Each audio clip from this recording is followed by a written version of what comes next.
recording. Good luck. Hello and welcome to the Glasgow2024 Presents, our continuing content in promotion of Worldcon, our Worldcon 2024 bid. Hello to all of our attendees on Zoom and those watching on YouTube.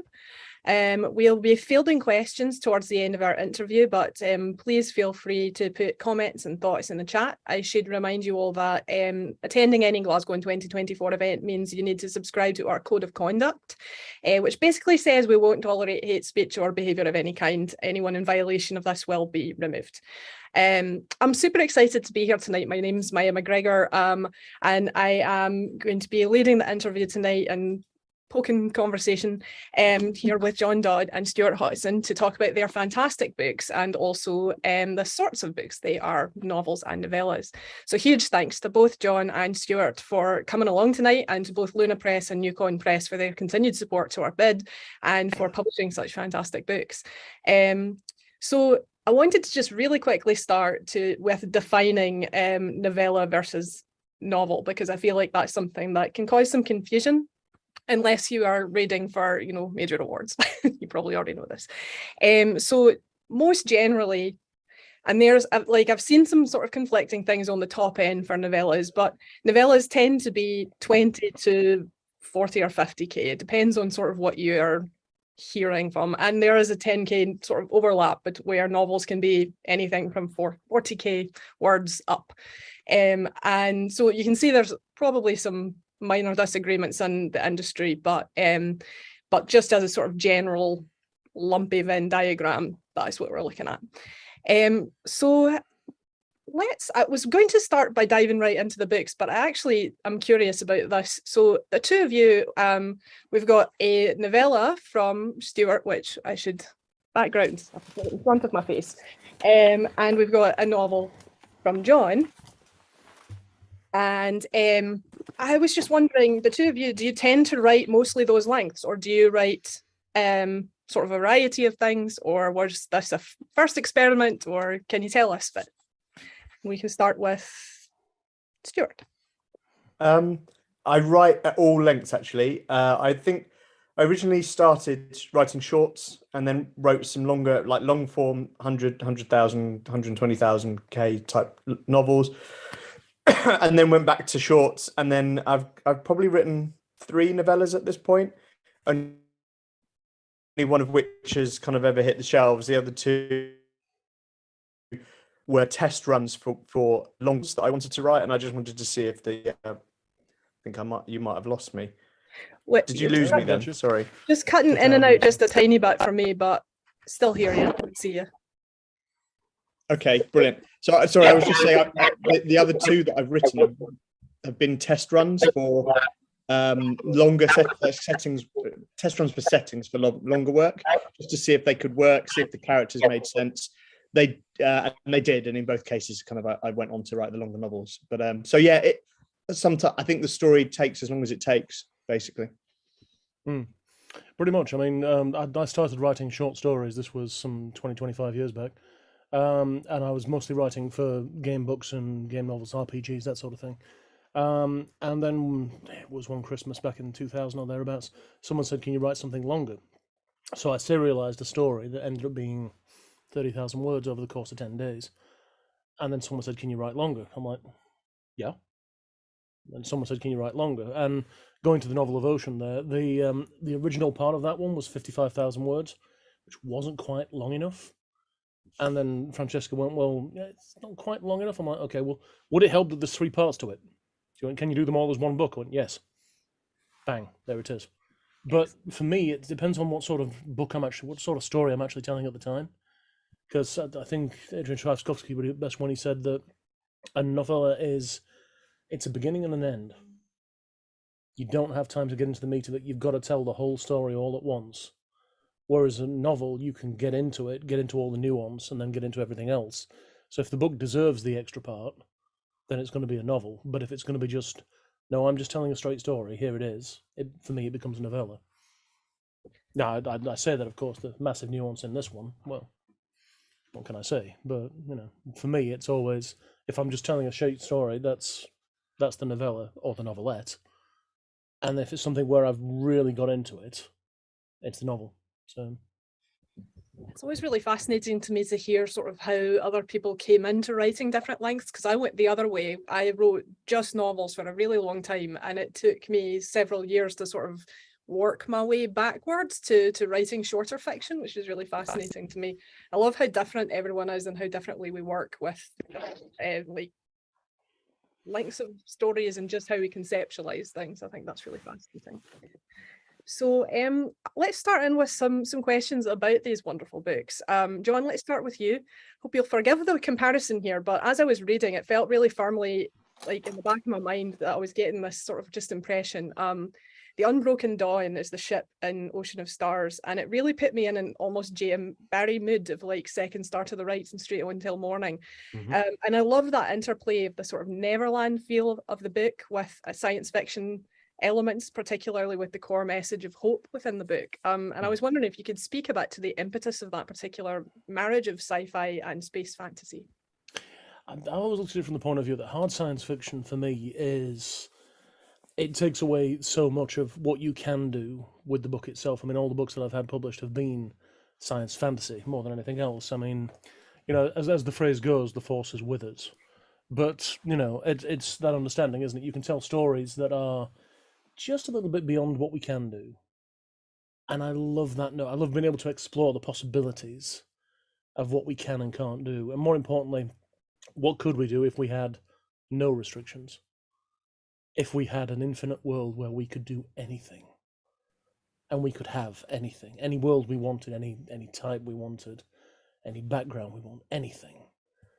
And I love that idea. I mean, the possibility of a ship sailing on stars, it's impossible. I know this, several scientists have told me so. Can't do it. I don't care. I just don't care. I want that ship with its polychromatic sails. I want it out on the ocean of stars. I want space dragons. I want monsters that are too large to exist. I know they're too large to exist. Scientists have told me they're too large to exist. I know this. I don't care. I want those things. That's the sort of wonder that I've had all my life. All the older books that I read way back in the 80s and the 70s. Those are the ones that I was brought up on. That whole unlimited, you can do anything, you can be anything. And I love that idea. I mean, the Peter Pan thing, yep, fair enough. I may be the oldest boy in the world.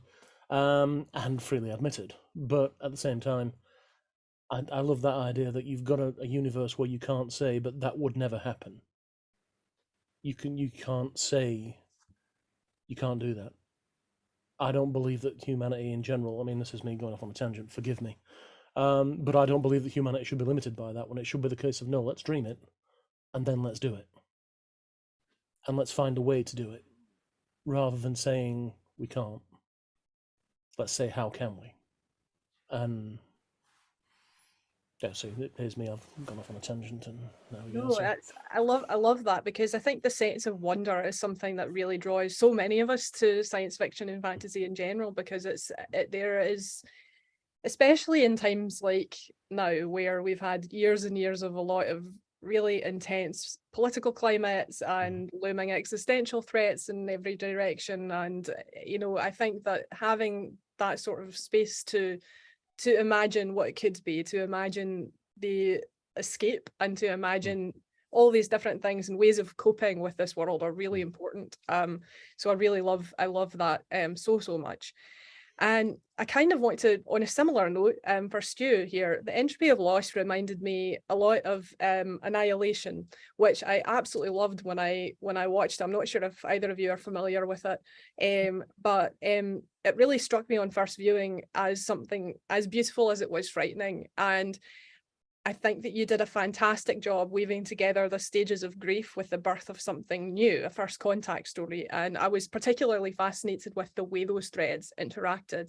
And I was wondering if you went into the writing with that sort of counterpoint in mind, or if it arose organically, and if you can sort of speak to your process of it.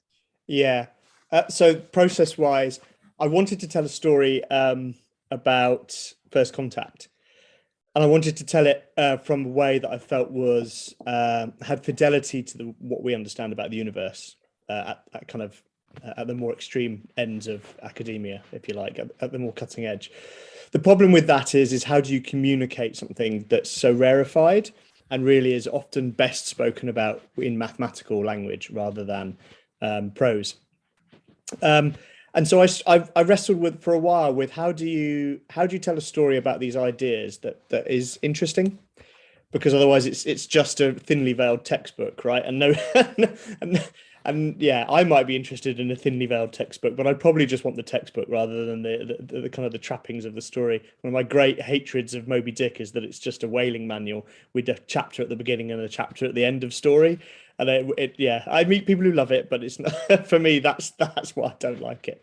Anyway, so I thought long and hard about how do you deliver ideas like this, make them as close to being plausible as possible, kind of with what we know. And really what I came back to was that it has to be this human element to it. And what's the human element of first contact? Well, when you start anything new, it is the death of something that you leave behind. And that for me then grew into, right, okay, so there's a real sense here that we can talk about what we leave behind and how we cope with what is really the violence of something ending and something new beginning. And so that really was kind of my key to unlocking how to tell the story, and how I found a way of kind of talking about these ideas without them being too dry, but by making them kind of integral to the human aspects of the story.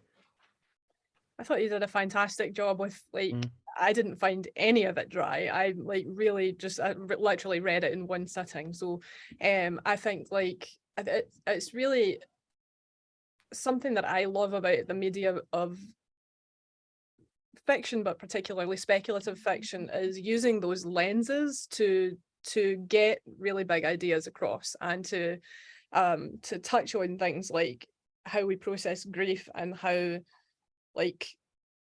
that might interact with a first contact sort of situation where there's so many unknowns, there are so many things, and you depict that so well in the novella as well, of just different people's expectations from this first contact, what they project upon it, and how they respond because of that. And I think that was really beautiful, and that's something, John, you also did really, really well in Ocean of Stars, I thought, with bringing in this I might say this wrong, is it my brain is mixing up letters and transposing things, the people who've been in stasis for 1,000 years. The Cheney. The Chinese, yeah. So yeah, the ones caught in the swarm worlds. Yeah, and this sort of people projecting their expectations upon those people, and how they're going to react, and who's right and who's not, and was it right to project anything on them in the first place. There's a lot of really good sort of interplay between all of those things in your novel. So yeah, I was trying to think. I feel like I've got a question that's sort of a follow-up that is percolating in the back of my mind. I'll try to come back to it if it actually opens up, but I will pop on to my very self-serving third question, which is this. So Pride has just ended, but since I'm queer all the time, I reserve the right to ask gay questions. So both of these books have an FF relationship to women at their core. And I found that aspect to feel very natural and evocative into very different settings, and with different moods. So I was wondering if you could sort of tell me a bit about why you chose to centre relationships between queer women, and either of you can go first. John, do you want to go? Absolutely, no problem at all. For me, the characters in question were the characters grow organically as I'm writing. I'm not one of those people who plots absolutely everything. I do plot some bits and pieces, but I don't plot everything. And those were the two main characters. And right, spoilers, there's the thing. Right, so in the first part of the book, we've got the initial relationship, but we don't know that it's going to be a relationship, and therein lies the thing. So you've got the beginnings, the nascent part of it, if you will, where one person has met the other one but hasn't, and the other one has met them but doesn't know that because the spoilers. Damn it. Right, okay, so they were always going to be together. They weren't always both women, they weren't always both men, they were just people. And through the course of the book, it got to about page 40, and I realised, no, actually, they're both women. No problem at all. And that's how I write it all the way across. And that ties into the whole nature of the ocean, the Unbroken Dawn's crew all being women. Because there's that thing of, well, if you look back to the 1970s, the crew were all men. No one asked a question as to why that was. So why wouldn't you? You can have a perfectly good, safe crew, and they're all women. You don't have to worry about anything else. There it is. And they just were. And that was the important part of it. A lot of the times that I write, I mean, Just Add Water, the novella that I put out there, the main character was again female. I couldn't tell you why I write from a woman's perspective. I really can't tell. I am the least feminine person I know. But every time I write, that's where it comes out. And that's who I am on the page. That's what I am on the page. And that's how it comes together. In terms of that, they're two people who love each other. And I don't think of anything else beyond that. I can't explain it. It was right that they were women. It was right that they're in love with each other, and it's right that the whole crew is who they are. When you get to the third part of the book and you've got Archie and all the people that are with her, that was right. And it's a sense of you get to know the character as you're writing them. And some part of it just says, no, actually, that person is this. That person has always been this. That person was supposed to be like this. And I'm being really inarticulate about this, and I do apologize for that. But that is how it is. It naturally evolves into, this is who that person is. This is how they are. This is everything else, and that evolves as I write. I mean, when I first submitted the book, it was definitely two women in a relationship, and that was the right thing. And that really hasn't answered the question at all, has it? So, no, I think it has. I'm definitely not asking for a justification of it, because I think no, like not at all. as a queer writer, I get asked that a lot, of like, you know, to justify why I made a character queer or why I made a character trans. And I think that Die is the correct response. What? Die is the correct response. Get yourself gone. Stop asking silly questions. Away you go. That's the answer. Turn around and be like, well, why are you male? Yeah. Do one. Yeah. But yeah, I think I really love that dynamic between them, and particularly I think that it did feel really natural for me, and also the level of trust and fundamental interplay of that on that ship was really, really cool to read and to see. So I loved it. Absolutely thought that was fantastic. Thank you. Stu. So the two main characters are based on the two main minds behind information theory. So Ronald Fisher and Claude Shannon. I didn't want the characters to be men because the real life people that they're based on were men. And you should go and look up the biographies of these two chaps, because they are, particularly Claude Shannon had an outrageous life and did some remarkable things and some outrageous things, and they're really interesting people. But most importantly, the reason I chose them is because I wanted my two main characters to reflect the two parts of information theory these two people had developed.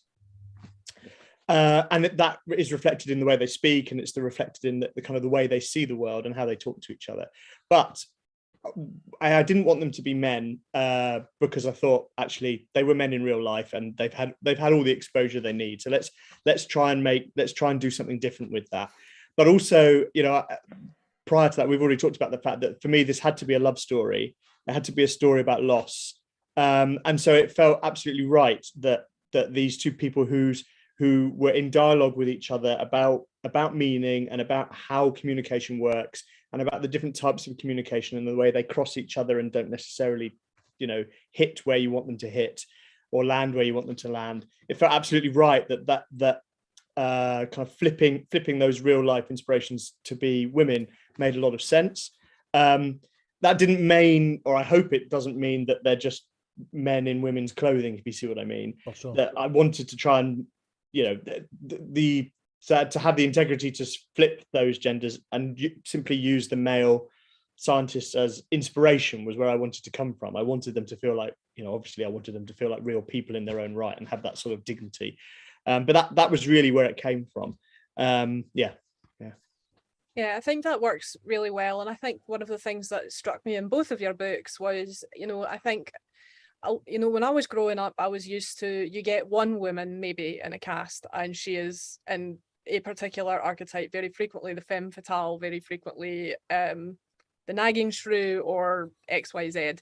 Yeah. And I'm really appreciating like sort of the glut of like amazing fiction we have like access to these days, but also just seeing casts that are predominantly women where everyone's different, everyone's nuanced, and they get to be all these different things. They get to be really super logical, or they get to be very like esoterically artistic, and they get to be like the person who is just there to be your buttress through this terrible storm, and they get to be all of these different things. And I think that really shone through both of your writing on the page in this, because I've had such a ball reading both of these books.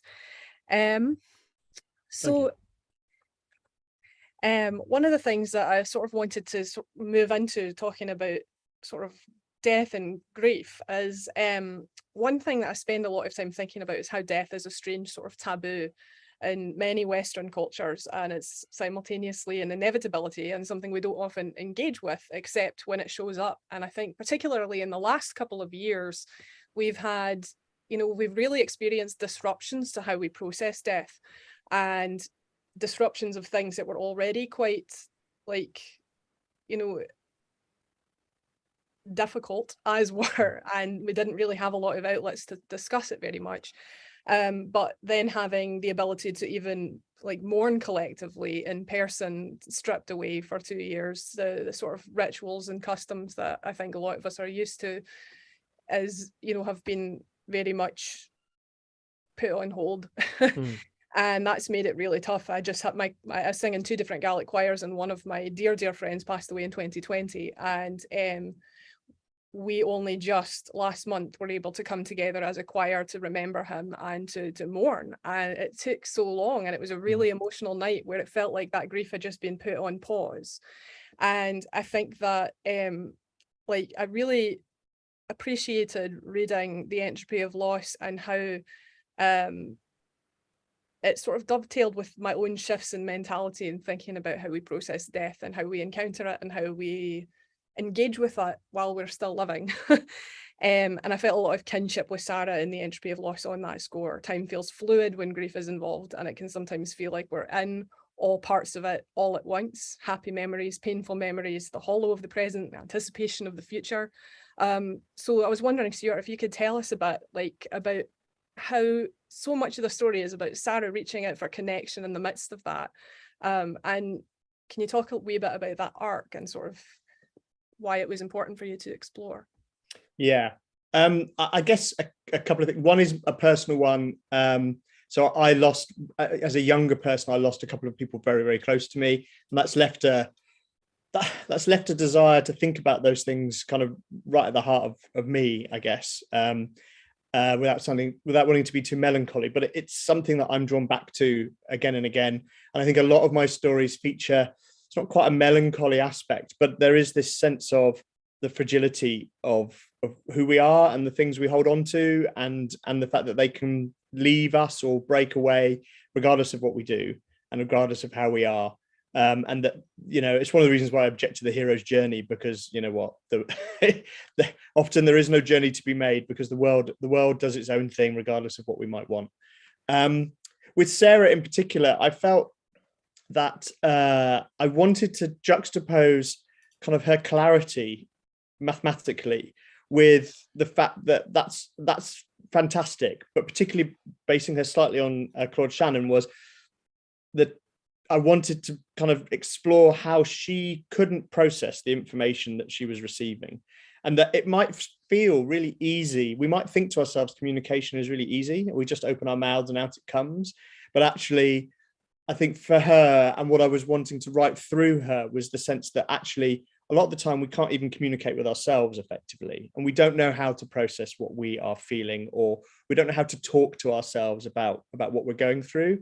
And if we and we stand kind of on this precipice of we can't talk to ourselves, so we've got no hope of talking to somebody else in a way that helps them understand, because we can't articulate where we are at to ourselves, let alone to somebody else. And it's a little bit of a symbiotic relationship, or a recursive thing, because as you try to and struggle with explaining to somebody else, it often becomes clear for you in your own mind. It's not till you try and articulate it to somebody else. But that was all part of trying to explore this sense of kind of more technically what Claude Shannon was about in his view about what information theory was and how you communicate. And the science of that is, how do I send a message from A to B electronically, right? Using wires and sound and vibrations and digital things. But the things that he struggled with and the things that he solved for mathematically were, how do I communicate something clearly without losing information along the way? And if I lose information along the way, how much do I lose before it becomes nonsense? And so for her, a lot of what's going on with her, and she is a terribly unreliable narrator, right?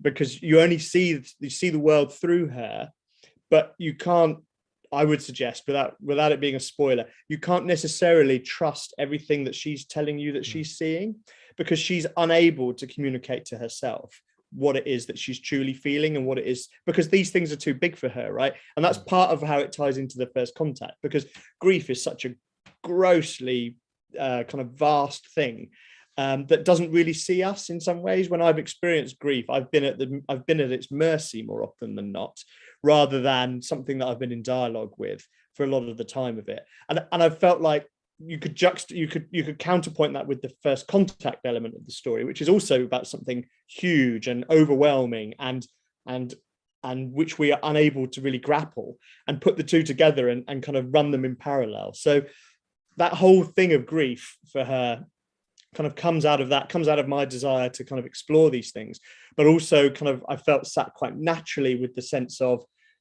what she was trying to achieve as a person in kind of in a number of spaces.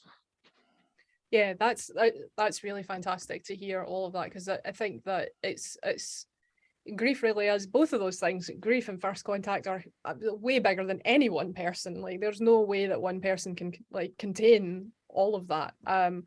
And I think it's such a fascinating thing. While you were talking, I was thinking about how we communicate, just, our brains, which are, a bunch of mushy bacon with some synapses and we get something from in here to over there and through YouTube and just by speaking to each other. And it's amazing that anything gets done, A, but B, it's amazing when we do manage to get things to a point where we can transmit something incredibly precious to someone else, something meaningful, something that touches them, something that resonates. And whether that is the exact thing we meant to communicate is a whole other question, but there's a lot of power in that, and I really loved that arc in Sarah's sort of processing and active processing and passive processing, all of it. If I can momentarily, the particular thing I loved about that, in that book in particular, was the fact that you had an ending. You very definitely had the ending, but you very definitely had a beginning. And they were the same, but they weren't the same. And I love the nuance of that. And I wrote a review of the book in question, so my apologies in advance. But it said it's probably better suited to the screen than it is to the book in certain ways, because you've got that whole, this is actually how it is. But in this one, whereas you've got novels like Arrival, Contact, and other such things, this needs the nuance of the word that it was given in the book. And I think that you would lose something in taking it to the screen, which, not to say it wouldn't be an awesome story, but at the same time, you'd lose the nuance, you'd lose that wonderful prose that came in with it. And you'd lose that because some screenwriter somewhere would go, no, I can do better than that. And the answer is no, you can't. Do exactly what's on the damn page. That's the whole point of it. It got made because of that. And that was the thing. I loved it to bits. So thank you. Just briefly. So. Really beautiful work. John, I wanted to actually sort of turn this question to you as well, because while it's not as immediately present, grief is definitely a core aspect of Ocean of Stars as well, whether it's Katerina's loss of her parents, her place, her homeland, home world, and sort of grappling with the sort of systemic losses that come from loss of a culture, loss of a identity, and loss of some, you know, things that are more ephemeral, like hope. And when you have, like, you deal a lot with sort of class differentials within the book, and sort of how those things interact, and where hope is found, and how it's allowed to thrive, how people try to snuff it out, and all of those different things. And so I was wondering if you have any sort of thoughts on how grief and the processing thereof sort of shaped the story. Absolutely. There's a section in the back of Ocean that details all the women who were the crew of the Dawn throughout this. Two of those ladies are no longer with us. And a part of that is doing justice to that. So when you write, Clara, for example, was my excellent friend Sue Wilson. And Sue died of pancreatic cancer several years ago. Very sudden. She was younger than me. And in the space of 7 weeks, we just, okay, she's got cancer, right, okay, what's the, that. And my mum, who was also in there, died of cancer the year after. And as you say, with the COVID thing and everything else, my dad, Walter, best man of the woods, he died in 2020. COVID, couldn't go see him, couldn't do anything, and you've just got that whole, what do I do with that? And you can't. And it's that helplessness of the whole, how to put it, for me, grief is that moment where you realise that it doesn't matter who you are, what you are, how good you are, how strong you are. Have you ever seen The Never-Ending Story? So that bit right at the end where you've got the rock biter, and he sat there and going, they look like good, big, strong hands, don't they?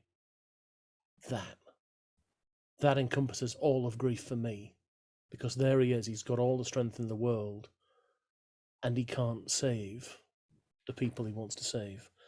And I wanted that in the book. I wanted that to say, look, you'll get moments where you cannot do anything about it. It doesn't matter how good you are, how strong you are, how good your cause is, how any of that. It doesn't matter. There will be times the universe is damn well unfair. And when it is, what matters is how you move forwards. And what matters is what you do with the people that are left behind. I mean, one of the characters is killed halfway through the book, halfway through the first book, and the overwhelming thought from the crew is, how could that happen? How could this be? How could one of us do this? And it's, you know, then you look at the different parts of the grief that go with that. You look at some of the characters die and they're almost brushed away because you literally have to go on with life right now because life's going on right now. And you can't mourn. You have to go on. You have to keep going. You can't process that right now. You must keep going. And I wanted that in the book. I wanted that to say, it's okay. It's okay that you feel the world is falling apart. It's okay to think that. It's okay to feel that. We've been here. We've been here. I've been here. You've been here. We have been here. This is how the world is. It's okay to be busted up on this. It's okay to be broken with this. It's okay. These are all things that it's normal. I mean, of the things in the world that have affected me quite significantly in recent times, I lost my father. Not my dad, my stepdad, good man, but I lost my father about a month and a half back. The day after, I lost my cat. Now, my cat, the Magdalorian, I wrote about her for years. Little helpful stories of how the cat comes in and is cheerful and is happy and is glorious. And then one day she's gone. And I was broken. Absolutely broken. For more than a month. And it's what I wanted in that story when I was writing it was to say to people, it's okay. It's okay. You can cry. And if you can't cry, that's okay as well. You've just got to, you get through it however you need to. But you will get through it. And I've been there. And I've seen that. And I allow myself to cry once when someone dies, and that's at the funeral. And at all the times, I don't cry. And I can't explain why that is. But that's just how I deal with it.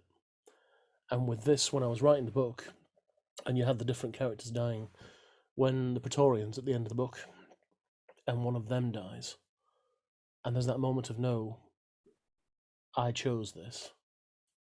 I chose to make that sacrifice. I chose to be that person. Compared to Godstorm and everything else and all the other people who just don't care at all. But I wanted every death to be meaningful in some way. And yeah, it's... Again, I'm rambling. I do that quite a bit. My apologies, just going around the circles a wee bit. There's a moral here somewhere, I'm sure, but Well, I think that's, like I've been thinking about sort of,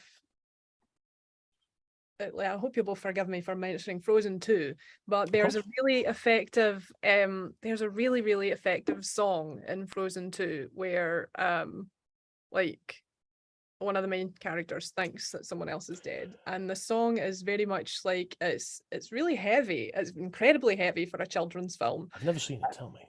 So it's basically talks about the weight of grief that pushes you down, and you can't stand up. And I don't know how to do this without you, without this person who's been sort of my guiding star through all of this. I don't know how to do the next right thing. And that's the sort of ongoing theme, is just like, if all you can do is take one step, then you take that step. If all you can do is take the next breath, then you take that breath. And you just keep doing the next right thing, essentially, until eventually that weight lessens a bit. And it's a really powerful thing, I think, and I'm appreciating seeing so many different forms of art sort of engaging with it. And there was something I saw a while back, and in The Strangest of Places, there's a TV show called The Blacklist. Really good TV show. But in that, someone dies, and the main character, who is, by all accounts, not a nice person, but he says, this will be the first thing you think about for a very long time, and then one day it'll be the second. Perfect. Absolutely perfect. It will be all consuming for all this time, and then one day the first thing you think about won't be that thing. And I could have murdered those writers for coming up with that line, because there's that moment of, nope, I wanted that. yeah, But they got there first and they got it filmed, so nope, can't claim. yeah. Well, thank you both for going into those things. It's something that I think, like, I wish that people would talk about a bit more, because it is it affects everyone at some point in our lives. Like, it's not something that skips anyone. So it's such an important topic, and it's one that really has a huge, like, daily effect on so many people. And just, like I mentioned, my friend with the choir concert, like, it wasn't COVID that killed him, but it was, officially. But he got COVID and never got better, and he was diagnosed with rheumatoid arthritis 2 months later, and stage 4 lung cancer 2 months after that, and dead 2 months after that. Yep. And it's like, sometimes we look back and we see these things, and it's such a difficult thing to process, especially when that was, in 2020 itself, where we were still in lockdown and everything was finalized and all of that. So I think it just doesn't seem real, does it? It's that whole, are they gone? Are they really? When the last time you saw someone was on Zoom. And it's very much it's something that I think, like, so many of us, particularly now, have been grappling with, and it's so powerful to see stories like really exploring that in fiction. So and I mentioned something a wee bit about sort of the fluidity of time when I was asking Stuart about the entropy of loss, and how Sarah very frequently has memories sort of passing through her and around her, and is, you know, feeling all these things at once. And so with Ocean of Stars, that definitely, like, time is a core thing in that. And from a more slightly literal standpoint. So I'm curious to hear your inspiration with that, and also to ask if there were any particular challenges that because time and writing things that play with it is definitely can be a bit of a sticky thing. In terms of the story's relationship to time. And I also would like to ask Stuart about that when it comes to the entropy of loss, and sort of how time factors in that, both on a literal sort of A to B bit, and also the character perception of it. So, well, I've been going for 20 minutes. Stuart, please. Save my voice. Okay. So, well, I think one thing I've experienced about grief is that it really flattens your experience of time, right? You don't, in two ways. One is you don't experience one thing then the next. Like today, I got up, went to work, did my stuff, you know, and now I'm here. You know, I've had tea. It's all happened in you know, I've experienced it one thing after another, and my experience of grief is that's not the case, right? It's more often than not, it'll be like, oh, where did all that time go? Or you'll smell something, or you'll see something on TV, or these days you'll see a photo of somebody on social media, and you'll go, oh, and all of a sudden you're in a whirl, and you're experiencing things or remembering things out of order, and you'll reach the end of the day and you'll be like, I don't quite know how that happened. And I really wanted to reflect that on the page in Sarah's experience, because for me that was the way I'd experienced it, and I know that's probably not the same for everyone, but for me I felt, well, that was how it was, how it has been for me at times, and given where she's at, she's been in this, so right at the beginning of the book, so it's no spoiler, Rona is in the last few moments of her life, really. She's in a hospice, and she's very late stage illness, but we get the impression very early on in the first few pages that she's been there for some time, and that she's going to be the one who survives, who lives after, and she has this sense of deferment that she can't quite grieve yet because Rona's not dead. And so there's a proverb that says, hope deferred makes the heart grow sick. And I think that deferral is really present for her, and it's kind of crushing a lot of her experience of her life with Rona, but also where she's at and what she hopes. It's crushing it all flat into one kind of concurrent, all-consuming experience, where the past and today and what might be in the future have all got to be contained in Sarah's head, because she can't move on from Rona yet, because Rona's still there. She's right by her side. You know, they're eating jelly together right at the beginning of the novella. And I think that too is really difficult, because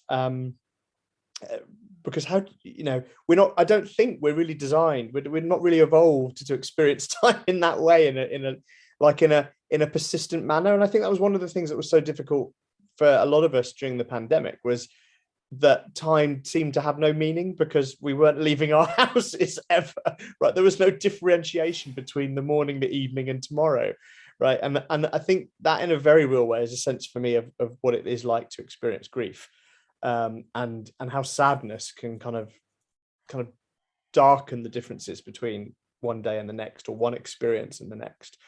And you know, I'd like to say that feeds nicely into what she's experienced, what they experience in the first contact, and in some ways it does, because there's this sense that they are traveling great distances and still going nowhere. Right, very, very much so. They travel a very long way, but they go nowhere. And I think, John, you mentioned it earlier, it starts and ends almost with parentheses, right? And you know you've started because you have the opening parentheses, but you know you've finished because you have the closing parentheses, but they feel very similar, although they're different. And I feel that kind of closing off the process of kind of working through grief like that can feel like that, right? You can feel like you've gone nowhere but traveled a great distance. That's such a really like profound depiction of this sort of phenomenon, I think. And you mentioned the pandemic, and I think about like March of 2020 that seemed to take 10,000 years. Like I think that there's a lot of things that we experienced collectively in the last couple of years, and that is such a strange thing when I look back on that month, because it really felt like every day took 100, and it just like I went from that, and I remember thinking at some point in 2021 that I'd blinked and 6 months had gone by, and it was very like just that sort of juxtaposition of extreme time dilation where things just drag and drag and drag and drag, and it feels like everyone's moving in slow motion to turning around and not knowing exactly how you got somewhere, and looking back and be like, it's July, wasn't it February? Like, you know, that sort of sense of really displaced things. And I think that really speaks to the sort of collective grief and the collective sort of trauma of the last couple of years and how we've experienced that. So it really rang so true to me reading the way you wrote that. It worked so well. And John, which No, as you say, it's been Blur's Day for a very long time. So therein lies the problem. Jude, my wife, our son Mark, is insistent that he's still 28. He's 30, and if you're watching this, lad, you're 30. But he says the last 2 years don't count because no one noticed them, blink, blink, and they're gone. So he couldn't possibly have lived 2 years in that time, and therefore he's still 28. I'm like, you know something, I'm going to remind you of that in a couple of years' time when I hit 50. But, you know, apart from that, you know. For me, though, travel and time and travel and everything else, it's... When are you aware of time having passed? When are you ever aware, even before all this? When were you ever aware that time has passed? Or have you always been in the now? And that's what I wanted in Ocean of Stars. It deals with a massive amount of time. There's several thousand years in that book. From way back when the Cheni were imprisoned, from the beginning when Mars exploded, you know, when they were leaving Mars and then Olympus goes up and everything else goes on, to the new times where they've started up the new empire, they've done everything else. But it's always now. It's always right now. And I wonder, has anyone ever thought, I mean, I don't study history, I know some people who do, and the question becomes, has anyone really thought, is it a time of the now? Have I seen time pass? Have I thought about time passing? I mean, I remember when Mark was born, and that's 30 years ago. Blink, blink. What happened there? And there's that moment of, yeah, but actually, I wanted to show it in those ways. So you start, and you're way back in the past. And then suddenly you're in the future, but it's still now. It's always now. It's right now. And then through the book, as you've seen, you're 20 years back, you're 20 years ahead. You're 2,000 years back, but it's always now. And I always thought that the trick with time travel was never to actually write in such a way that you acknowledge that you're in the past or the future or the present, because you're always in the present. Wherever you are, whatever you're doing, you're right where you are, and you are always where you've been, which we learn from the past, but in Ocean there's that whole, no, we haven't learned from the past. The new empire, we really haven't learned from the past. Yeah, what happened with the Cheni, we really haven't learned from the past. We haven't thought about it. We haven't considered the possibility, but it's there. It's clear as day for everything. Everything that we do, everything that we see, we can see the mistakes that we've made. We can see the things that we did right, the things that we did wrong. More often than not, the things that we did wrong. And we should learn from that, but we're always still in the present. So we're still just trying to get through the day. Back to the COVID thing. We're just trying to get through every day. But you suddenly don't realise that 6 months gone by. I mean, it was Eastercon 2 days ago. I remember that. I remember it very clearly. There it was. I was talking to Stuart in the bar. Job done. No problem at all. That was 2 days ago. I remember that. Except, here we are. You know, It's finding a way of putting that in without making it so that it's laborious. It's always got to be right now. It's always got to be, here's what you're doing, here's where you are, here's what you are doing, rather than this happened, and then it becomes stale because, okay, it happened. Well, we know that it happened, so what difference? The end of book one and the reveal that goes with that, which again, spoilers, damn it. But that one, and a lot of people went, oh, that. And I see Matt on the call there, and his thing was paused, put the book down, and went, "Yep, yeah, okay, fair enough. I hadn't seen that." And I'm like, "Yep, I'd seen it all along, but I'm there. I'm in the story." And I left clues in it, but they weren't obvious, and they weren't clear, but they were still there. And I love messing with time. I always have. I love the. I don't like the Terminator grandfather paradox. I hate that bloody thing. So the thing for me was when I was doing the timeline, I must have filled in the timeline 19, 20 times. Because every time Francesca, my publisher, God love her, she kept on saying, no, you've got to be absolutely clear about this. It's got to be 100% accurate. You've got to be able to do that. Because we're writing for smart people. So you can't do the whole, yeah, well, you might be your own grandfather. You know, it's all right. They'll forgive you. Look, metal robots, look, see? Yeah, no, don't do that. Have something where it goes, no, this is clever, and you've done it right. So I wrote the timeline out, and there's the flat line of time, and there's where it branches off, and there's where it comes back, and there's where it comes in. And then I'm doing diagrams, and then I'm doing separate bits, then I'm doing graphs. And I'm like, there's got to be an easy way of doing this, surely. And to me, it's as clear as anything. There it is. There's the line. I can see it, no problem at all. But I'm like, yeah, but everyone else who's reading it can't. They haven't got that graph. And you can't leave the graph in the book. Because if you do, people are going to go, oh, it's a time travel story, and then this happens, and this happens. So, yeah, I love being in the here and now. But I do think that time has its part to play. And again, I've rambled. Sorry, back to you. I think very much like you mentioned that, you know, the sense of the present and also still, you know, being in the past because we were there, and that's something that I've thought about a lot in the last 6-7 years. It's just how we sort of deal with time as this linear thing, as opposed to, you know, we are 4-dimensional beings, probably more, but you know, it's more than just something that we can draw a line from point A to B, and it's like that was 1984 and now it's 2022. And I think that sense of sort of existing in all parts of it at once is an interesting thing to play with. This was the first credit card advert. I remember seeing the first credit card advert when it came out. And it's like, blink, blink, that was yesterday. Every memory that I've got is yesterday. Everything I can remember clearly is yesterday. Everything that I can't remember, it doesn't matter when it did. I've got no clue. But everything I remember well, it was yesterday. It's always every bit as clear there. And yeah. I think that's interesting, right? So the location of things in your mind is often in relation to the context in which they occurred, but also how they relate to other things that you remember. And so they're much less like my wife and I joke that everything significant in her childhood happened when she was 8, because she's always says, oh, when I was 8, and I'm like, oh, that was a busy year.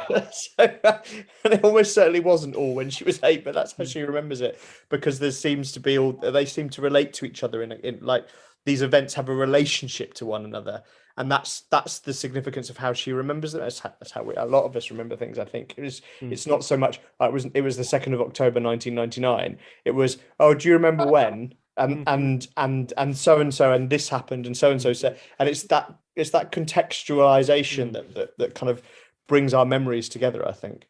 And that's the thing, though, isn't it? I mean, sometimes you get points where history makes a dot and says, you will remember this.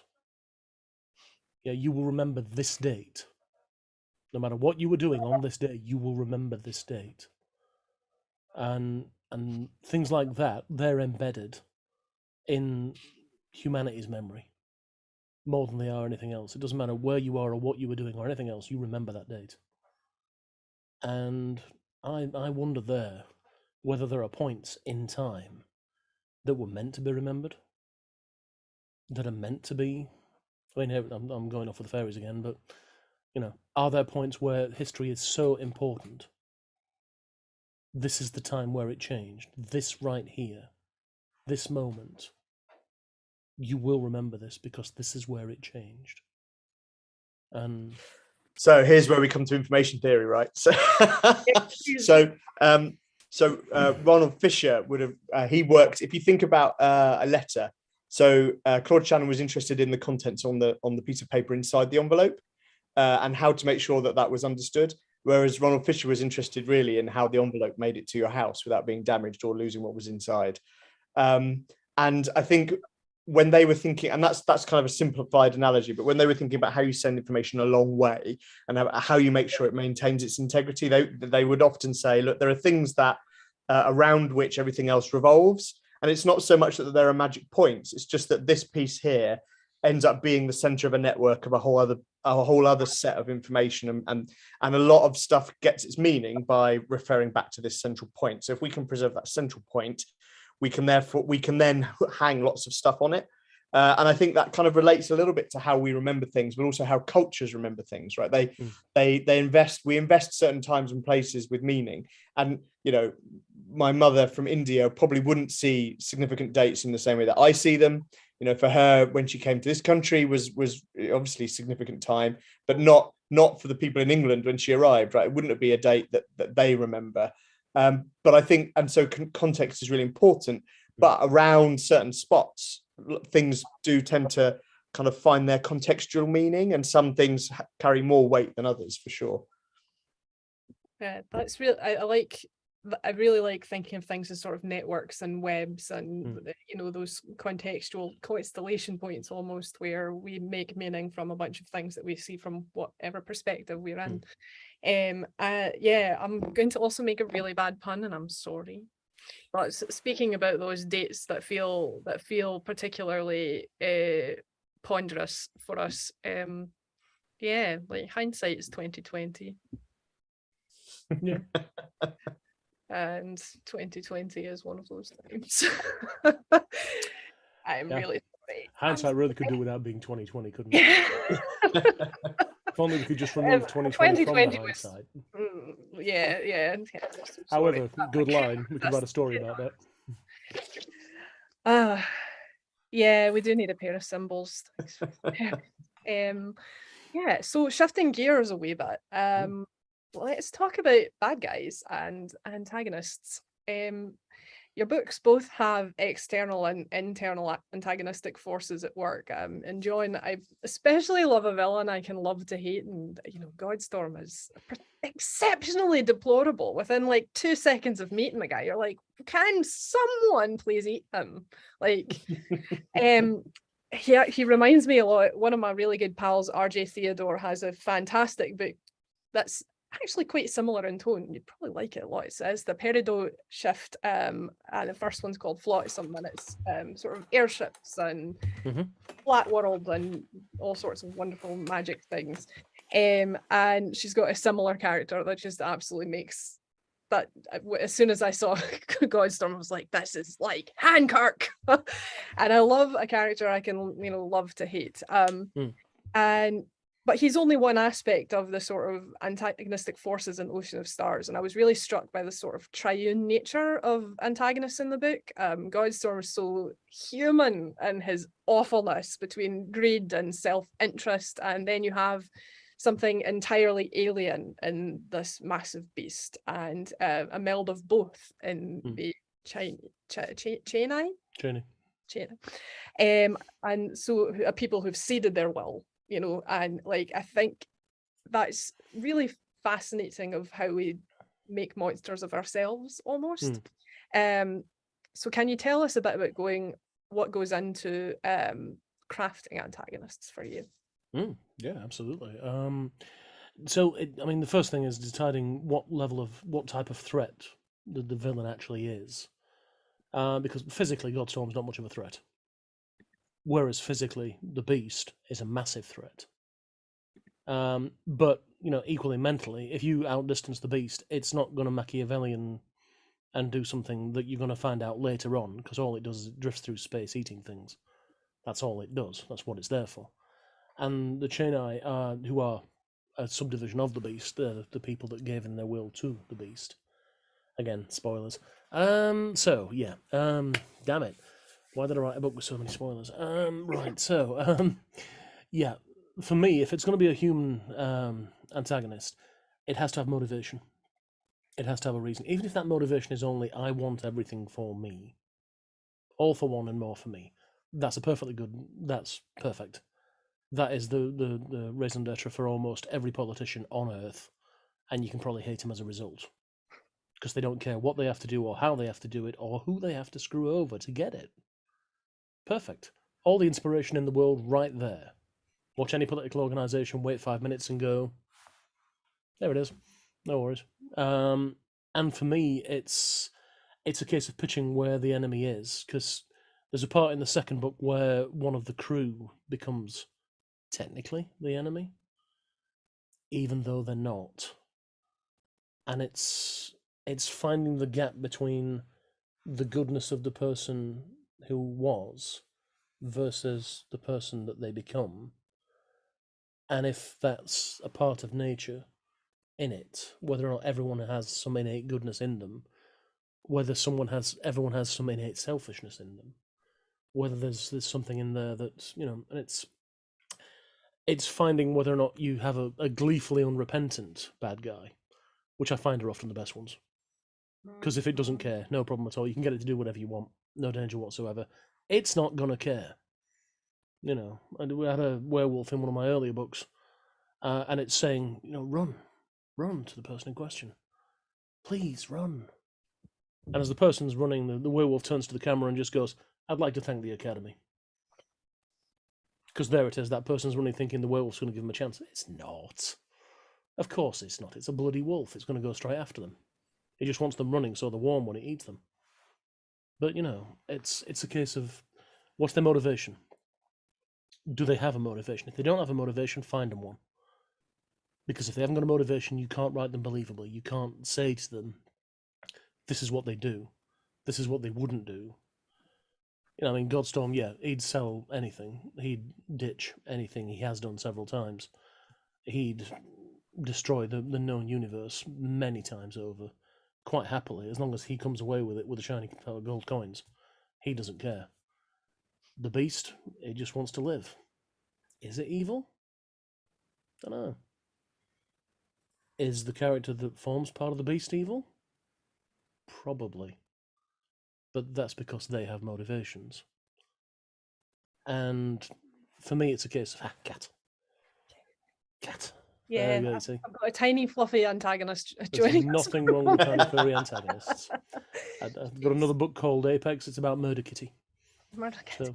So, the entire thing is about a cat that gets super smart and then decides to go killing things, because what's the point? Fair play. Perfect. Works. Everyone who's got a cat believes it. If we make you bigger, is that going to be you, Tara? all you get is her tail, because I think the rest comes back. Perfectly out. normal. As long as we've got the tail, that's fine. It's when it turns around. It's quite a tail, honestly. Look at that thing. This is the way. But no, for me, antagonists, protagonists, you've all got to have motivation. If you don't have a motivation, if you don't have a reason why you're there, you shouldn't be there. And every character that comes on screen in the book needs to have a reason why they're there. They need to have a reason why they want to be there, why they're a part of that story, because if they don't, they shouldn't be there. Yeah. If they're literally just filler, what are you doing? You've got other things. Strunk and White Rule 17, omit needless words. Also, omit needless characters. Yeah. If you've got no point for them being there, take them out. Have something meaningful in there, and have every single one of them be someone that you know. Back to your point about the crew, that's why the crew works. Every one of them knew every one of them. And you have that moment where there's friends and there's easy friendships, but there's also people who don't like each other. And it's more a case of just knowing the person in question, the thing in question. Whatever it is you're up to, whatever they want, they've got to want it. And in the case of villains, they've got to want it more than anything else or anyone else. And they've got to be willing to do whatever it takes to get that. Otherwise, they're not a credible threat. And there goes the cat. There goes the Cat be like, I've got to go plan something. Damn it, I've been listening to that. So, yes. Her food bowl's on the windowsill just behind the. It's empty though, because I am the antagonist in that particular case. I am waiting for her mealtime to feed her. But she's listening. She is listening. Her tail's going. So Stu, I have a similar question for you, as your antagonizing forces sort of dovetail in interesting ways with my question for John. Sarah's facing off against an implacable foe, not unlike the system devouring beast in John's book, which is cancer. And somewhat ironically, it's healthy humans who build the tallest barriers in the story that Sarah's trying again and again to scramble over to reach her wife. So I was wondering if you set out to do it that way, and if you can tell us a bit about your process with that. Yeah. In very many ways, I saw the people that she interacted with and what Rona was going through as almost identical, in that they both are doing what they do. So everybody she interacts with, or with one exception, is part of a system that flips into action when something happens as a response, right? And they have protocols to follow. People arrive, they do their thing, and she is nothing more than part of what they are responding to. And so in that sense, they are as kind of juggernaut-like as the cancer, in that they are going to do their thing and they are going to act upon her almost regardless of what she does. The slight difference being that she can do something about the people, but she can't do anything about the cancer. And hence, and given where she's been for the last few years in kind of sitting and not being able to do anything and only being able to observe, it kind of gives her a space to act and to have some agency. And some of that's redirected, right, from wishing she could have been able to act elsewhere. Some of that is guilt for knowing that feeling that she's going to survive somebody and not wanting to, or not feeling it's not fair. And some of that, I think, is probably just sheer anger of, look, this is the thing I want to do. Why are you trying to stop me? And in that sense, the humans that she struggles with upon occasion in the story are, like I say, there's almost nothing personal about what they're doing. At no point are they saying you're the bad person. At no point they may not understand what's going on, but they have rules for that, right? There's, without wanting, it's not a spoiler because I don't really talk about it in the book, but there is definitely a sense that for you to have rules in place about how to respond to something, it's probably happened before. You don't just arrive and know how to, you don't just arrive and go, these are the rules for dealing with this novel thing, because, by definition, it's never happened before. So you don't know what you're doing. Whereas in this case, when they arrive, they're like, right, we do these things. We talk to you, we do this. You can't do this. You can do that. You're going to go here. You're going to speak like this. You're going to have these things happen to you. They have a very clear idea of what they're going to do. And she's just a particle in the system at that point. Yeah.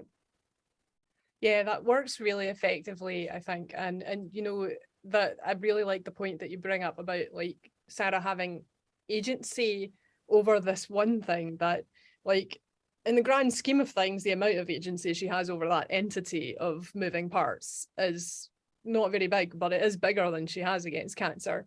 And I think that's a really powerful note about that.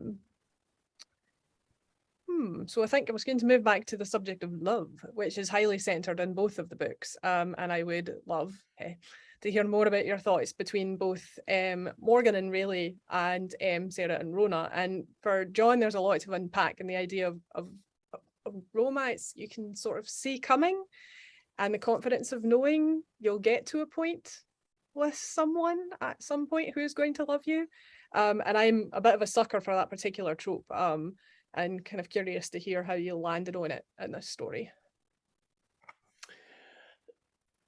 The problem is avoiding the spoilers. Yeah. There is an element of predetermination in there, but I wanted it to. How to put this? So, my wife, Jude, best girl in the whole wide world. Yeah, I met her years ago, and I knew then that she was important. I met her then years later, and I knew that she was everything. And I knew that. It wasn't a thought, it wasn't a maybe, it wasn't an if, it was a no, it's that. That precise thing that I know with certainty as the stars will burn down. I know I love her.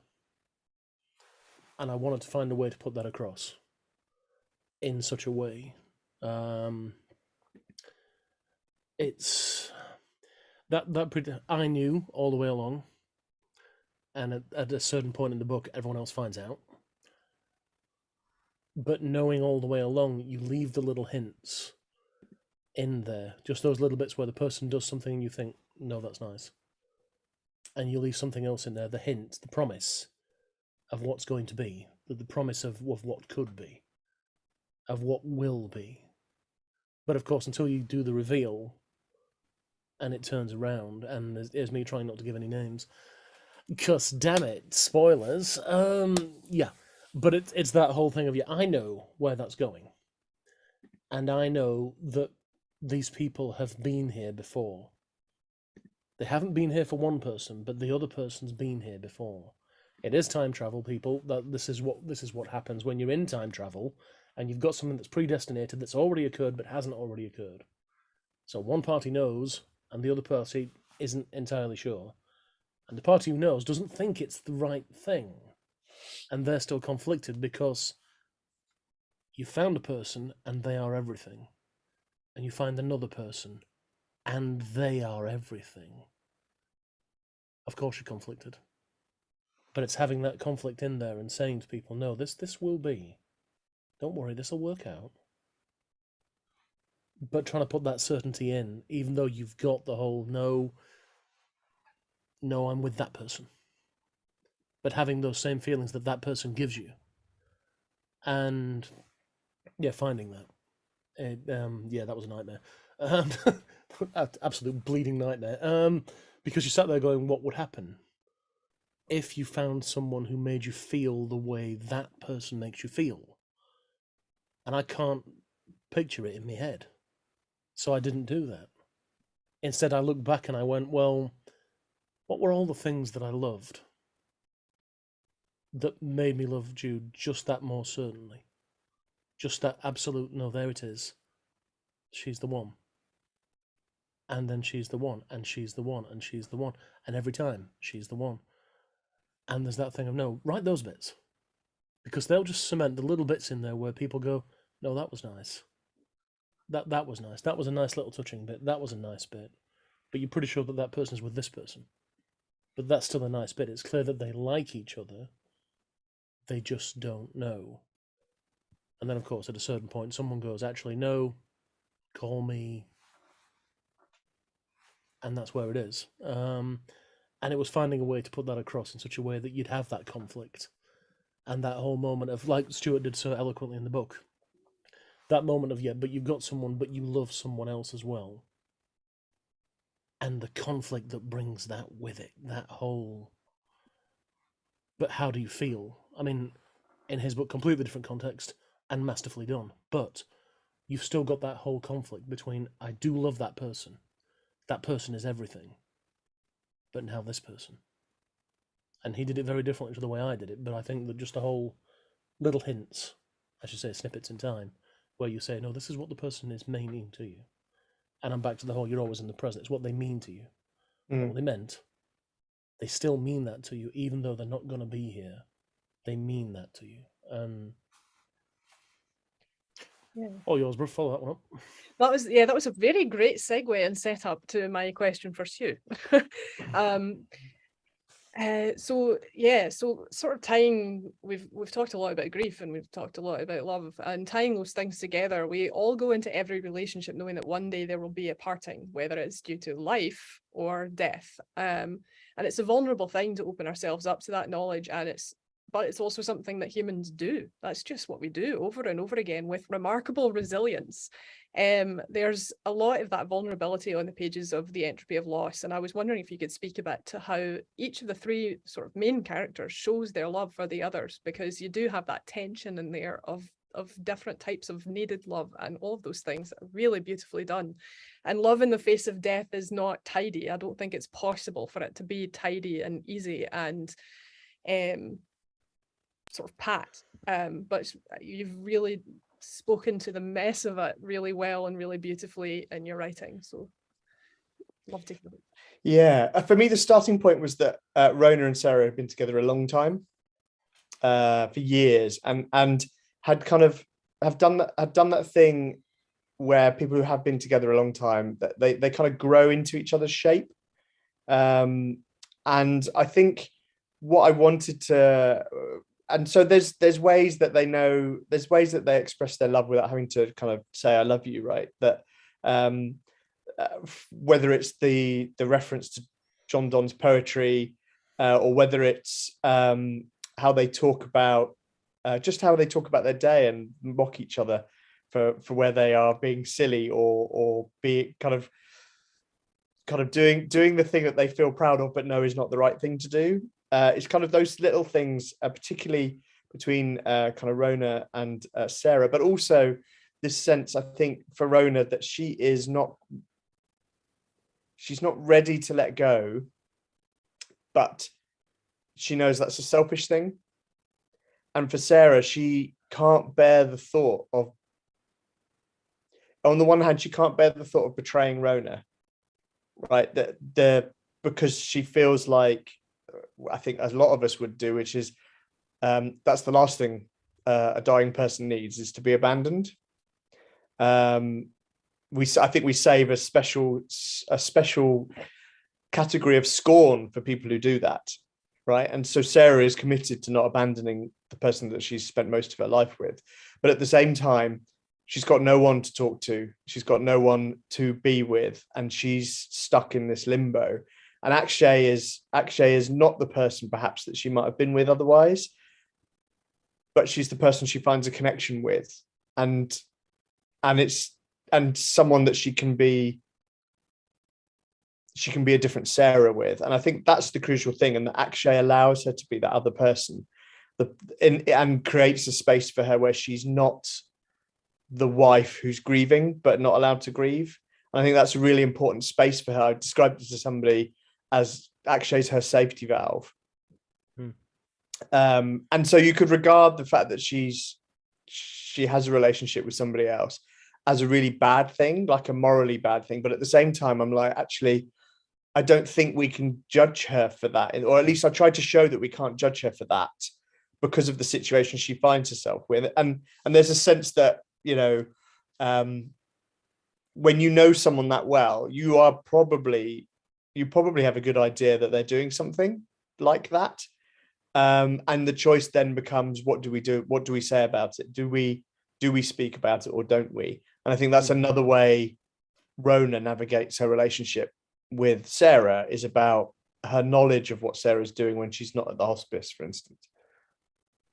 Yeah, I think there's something that just popped into my mind as you were talking about this, is that, I think that Akshay's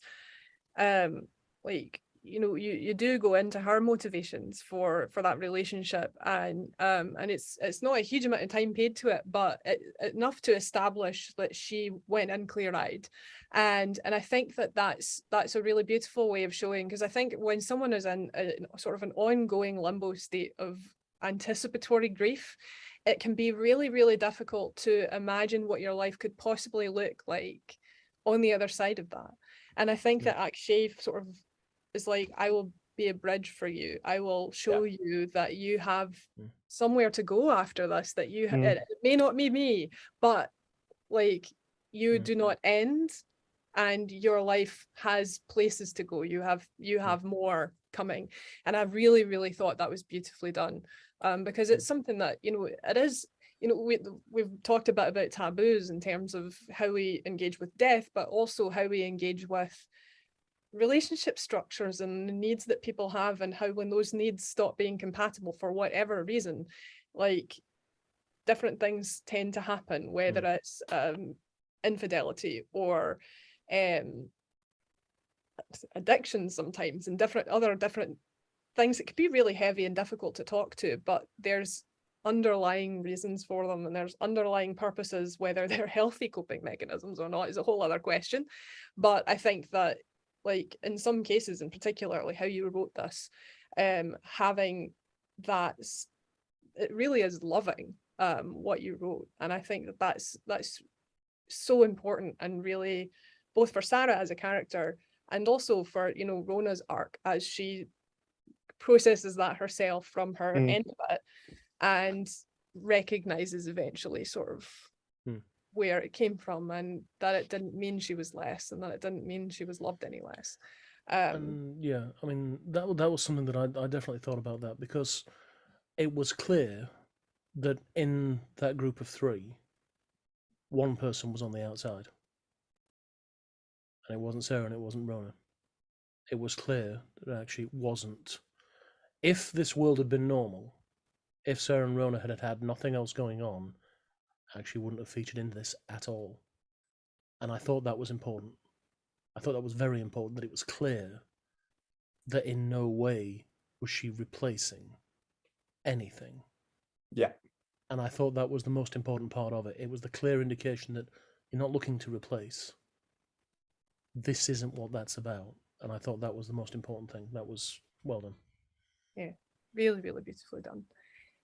So we're coming sort of toward the end of time here, and I'd love to open it up for questions. So if we've got any questions from YouTube, or if we've got some questions that you just want to pop into the chat, we would love to answer them.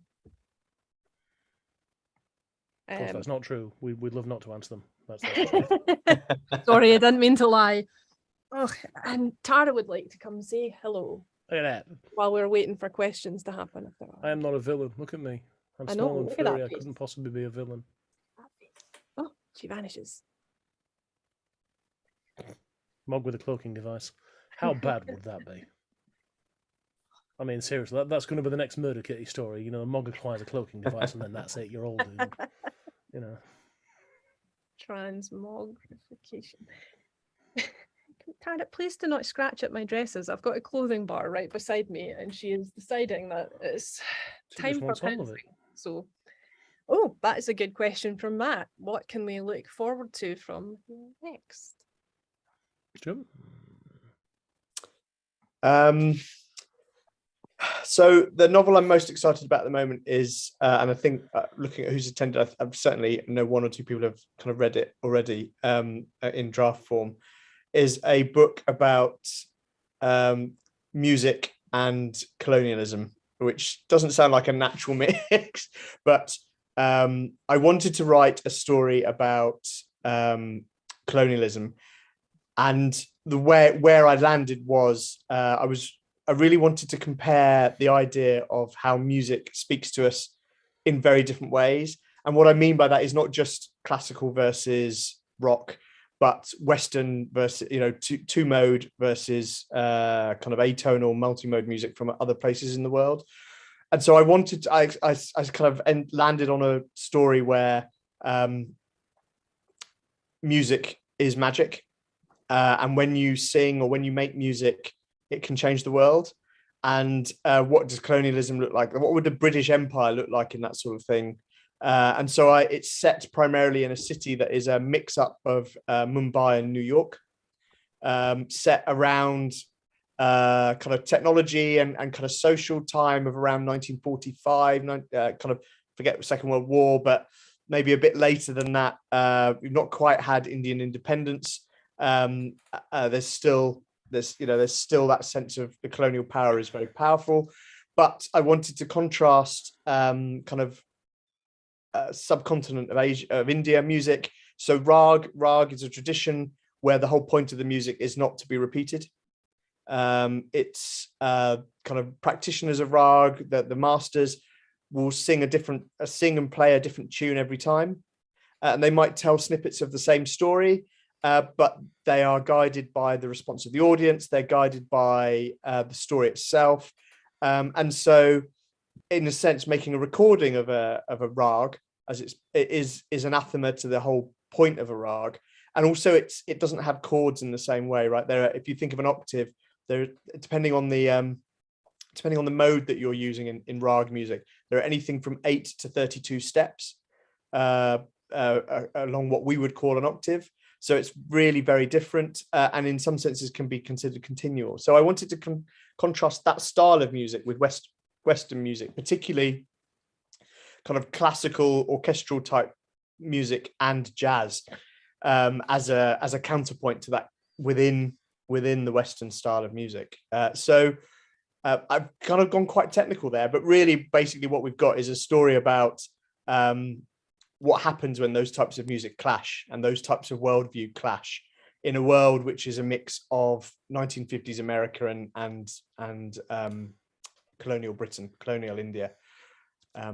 So I'm really excited about it. I feel like I've rambled there. I normally have a really kind of tight pitch, but yes, but that's what I'm really excited about. And in some ways, it was very much inspired by me working through my response to kind of the Black Lives Matter movement in 2020 and the death of George Floyd and the protests that happened around that.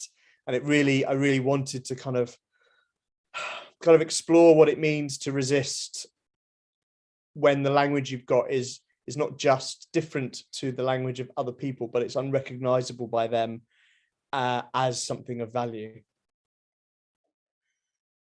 Well, we talked about that at Eastercon. Fascinating idea. Love the Yeah. concept. Absolutely love the concept. For myself, nothing quite so involved. It's try and imagine, if you will, that aliens invade from space. We'll start there, but they land on a world that's magically active.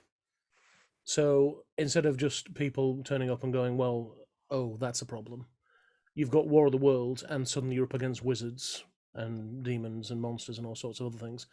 And it's what would happen if you had such a world and aliens invade, and then suddenly one of the people who they're terrorizing turns around and throws a lightning bolt back at them. And there's a moment of, wait a minute, hadn't expected that.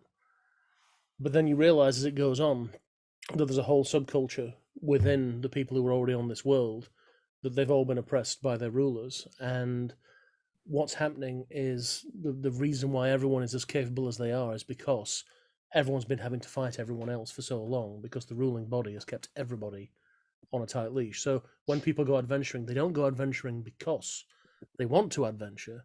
They go adventuring because they're scavenging for something that's left, because there's not enough money to go around. And the ruling parties have made this so that that's the way the world is. Very similar in parallel to the world that we've got now, where you've got the poorest people who desperately need the help the most, and the government, for the most part, isn't giving that help in those ways. They're going, no, everyone's fine. What's the worst that could happen? And that's where you've got it. But as the story goes on, it's called Red Sword at Night. And the Red Sword is actually the character, and the whole thing takes place at night. And the idea behind it being is that as you go through, you realise that the problem isn't the aliens. And then as you find out more about the aliens, you find out that they're not aliens. They came from this world. They were exiled years ago. And they're not the only ones. So it becomes this enormous epic as to what's going on. Why are they returning now? More importantly, what's chasing them? Is something chasing them? Is that they just come back just to wreak vengeance? And it turns out they haven't. And more than that, spoilers, so nope. And there we go. And sorry for vanishing there. It's about that time of night where they know dinner is meant to come soonish, and it's 10 o'clock. Yes. That's the key. I was 10 o'clock. Yep. So time for them to create minor catastrophes. We have a question from Russell Smith on YouTube. Is there a particular genre you've not yet written that you'd like a crack at, and why?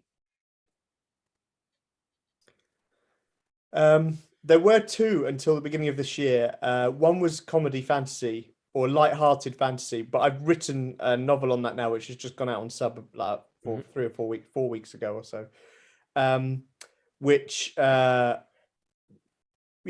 always had a soft spot for, and I never find enough of on the shelves. And I think you know occasionally you see something that's a real farce or is full of puns, but you don't see stuff that's kind of it's light-hearted in that Terry Pratchett type of Yeah. space. And for whatever reason, right? So I wanted to have a go at that, and writing to be light-hearted is really quite a challenge. I discovered to kind of keep a consistent tone that isn't too twee, but isn't too serious. Is that was quite a challenge. But I think where I'd like to go next is I'd like to move, and I haven't written epic fantasy. I've written stuff that's kind of fantasy adjacent, or is kind of small fantasy, if you see what I mean, with a lowercase f. But I'd quite like to write an epic fantasy. I think what I've struggled with so far is finding a story that feels epic, but is also a huge subversion, because I don't want to write a lot of what I see as epic fantasy.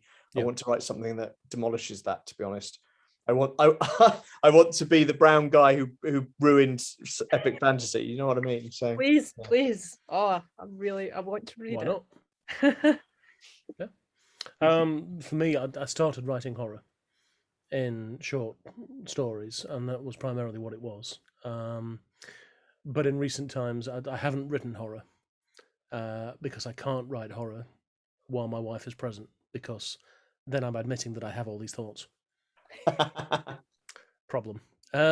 So what I'm now doing is whenever Jude's out, I sit down. I'm writing more of the horror, and it's working quite well, actually. But it's one of those things where the actual genre of horror itself isn't what it was once. It's now thrillers. They don't call it horror anymore. You can't use the H word, but that's something that I'm looking at the moment. And I put a submission in for Murder Kitty, and it came back with the best rejection I've ever had. It said, "This is too horrific. I can't possibly print it." I'm like, fantastic. Perfect. That'll do. No problem. I'll have that. No problem. Don't print it. It's okay. I'm okay with that. But something like that, where you've got something where it's truly horrific, rather than just, yeah, that was slightly creepy. Not bothered about slightly creepy. Want something that's truly horrific, where the person sits there and goes, "Yeah, can't print that. It's fine." And you can't do that with gore or slasher or anything else like that. You can't do it. It doesn't work. You've got to get in there. You've got to be at that point where you went to see 28 Days Later, and you walked home, and you closed the door, and you kept the light out, because if the light's on, they can see it. That sort of stuff. The stuff that gets in your head, and you think about it, and then you want to read more, even though you really don't want to read more. That stuff. And yeah, so stuff like that. Excellent. Oh, there's a good question from Lee Swift. What's the best book written by someone else that you wish you'd written first? gosh, there's so many, right? I'll go with something relatively recent. I read it recently, and it's called The Memory Police by Yoko Ogawa. It's only made it into translation into English in 2020, but was written, I think, 1992, something like that, 1994 in Japan, in Japanese, obviously. The reason I wish I'd written it was because it is this incredible, surreal, science fictional takedown of how fascism arrives.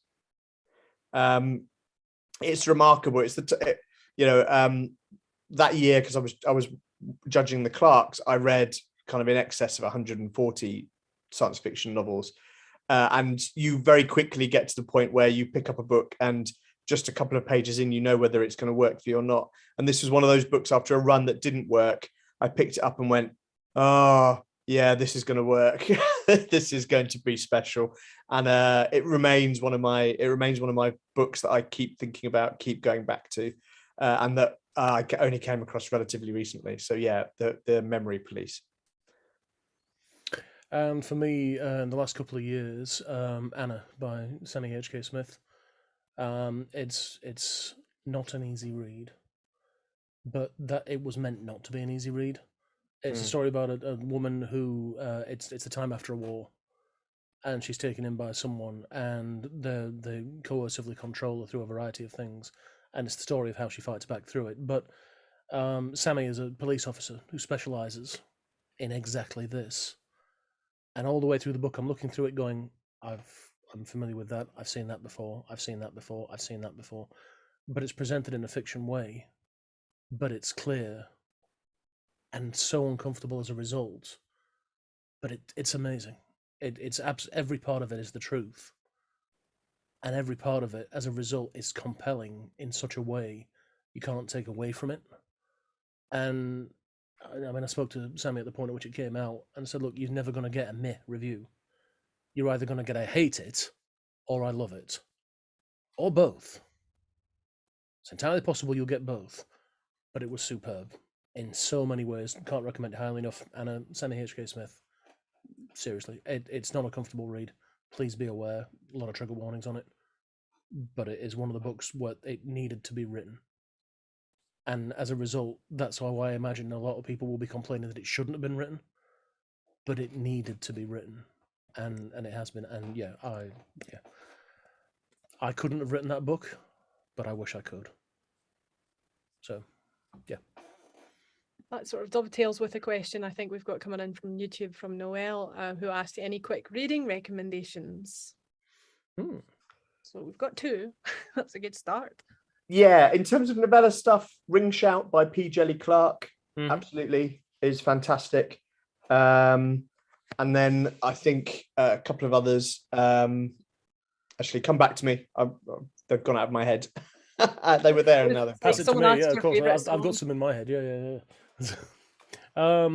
Yeah, I mean, in terms of novellas and novels, see, you've thrown it back on me, and now I've gone blank. So there we go. Happy days. It's just how it There's so many. I mean, I review books on a general basis, so I see a lot of things before they come out. And there's a lot of good stuff coming up. So I'll just reach to the side of me and go. We'll start with New Brighton and The Ledge, both of which are very good books, completely different in their ways, but very good books. This one definitely needs a follow-up. This one of the best unreliable narrators I've ever seen in New Brighton. I hated it for that reason, but at the same time, best unreliable narrator you've seen in a very long time. And really well done. Entropy of Loss, it's not even a question, of course. Go buy it, what are you waiting for? Yeah, I mean, in terms of novellas, I read loads of those. And the problem behind it being is because I read loads of them, I don't remember all of them. And there's the problem. Yeah. I've got a couple I'm still while you thinking. are thinking. Come on. And I Let's just have it. realised I literally have them to hand, like right under my This is laptop. the way. It's perched on a bookshelf. So I've mentioned this one already. So first of all, you definitely need to go get an Ocean of Stars. No, indefinite article, which again, I have to put this in front of my face so people can actually see it. And this is the book I mentioned earlier, Flotsam, by R.J. Theodore. And if I hold it up any higher, I don't think you'll actually see their name. The cloaking device comes on. Yeah. So, but this is if you like sailing and space and really wonderful thoughts about sort of what we owe each other and relationships between people. That one's a really great one. I've just also finished this. I am a YA author myself, and so I've been reading a bit more YA. This is The Gilded Ones by Namina Forma, who this was a beautifully written book. Really, really love, fantastic fantasy story. Definitely goes to some dark places, but it's just fantastic. Yeah, so if either of you have more. Yeah, I've just been reminded of hold on, I've looked it up. Several People Are Typing by Calvin Kasukle or Sulke, which is about somebody who accidentally uploads their consciousness to a Slack. And nobody believes that they've done it. They think that it's a hoax. And it's great. It's really good. So that, yeah, absolutely would recommend that too. I've got at least one other one, which is Ragged by Christopher Irvin, which is, someone said that it was Watership Down if it was written by Raymond Chandler. Not true, it's better than both. And it's the story of various animals going about their business, but there's rabies in the area and everyone's dying, and there's ganglands and mobs and all sorts of other stuff, but it's all animals. It's one of those things, if you ever made this into a film, you'd traumatize an entire new generation. Just like that. But it's brilliant. There are so many good parts in it, because the wonderful thing about it is because they're all animals, you're sitting there thinking, well, they're only animals. So there's this terrible, terrible part where this bear's playing with this fish, bears do that. You find yourself sitting there going, well, yeah, but bears do that. And then you sit there thinking, yeah, but you just made the excuse for every human doing a bad thing ever. Because that human does that. Where's the blame? Horrific. Brilliant. Loved it. Buy it. Oh, that sounds really good. I have another one popped into my head. River Solomon's book, The Deep. I am not quite finished with it yet, but it's tremendous. Rivers is just fantastic, and their prose is just heartbreakingly beautiful. So, so good.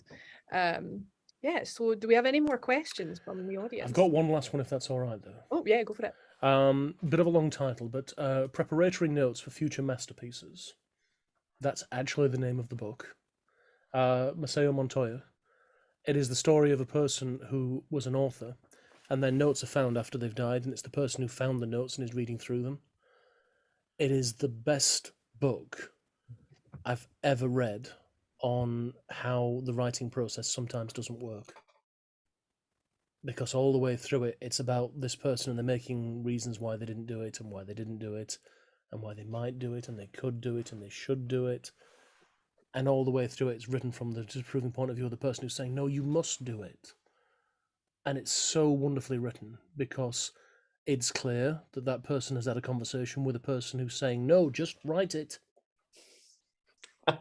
Just bloody write it. Yeah, brilliant. Read it a couple of years ago, but yeah, it's phenomenal. Absolutely phenomenal. So forgive me, there it is. So that doesn't look like we've got any more questions coming in. We'll see if Tara will let me go through my final wee announcements here. She's debating terrorizing me a bit more.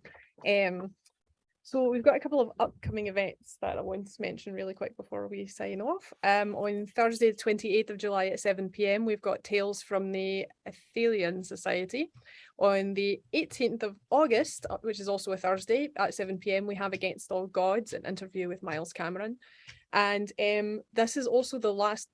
Tara's providing percussion. I'm not sure if you can hear it in the background. She's on the scratch post while I'm speaking. July is 10 the last. o'clock.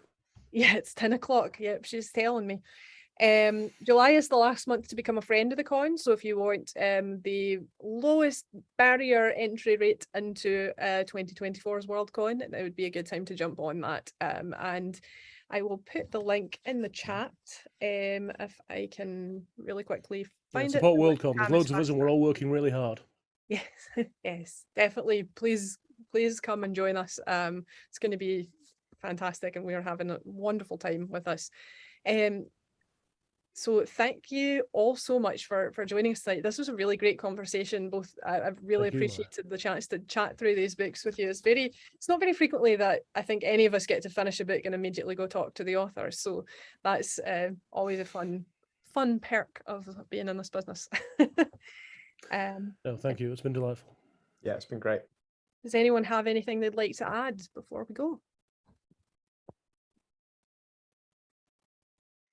Nothing meaningful or tremendously whimsical. But, Cool. Well, thanks all so much, and have a wonderful evening. Enjoy the rest of your week. And you. Bye, everyone. Bye, everyone. Take care.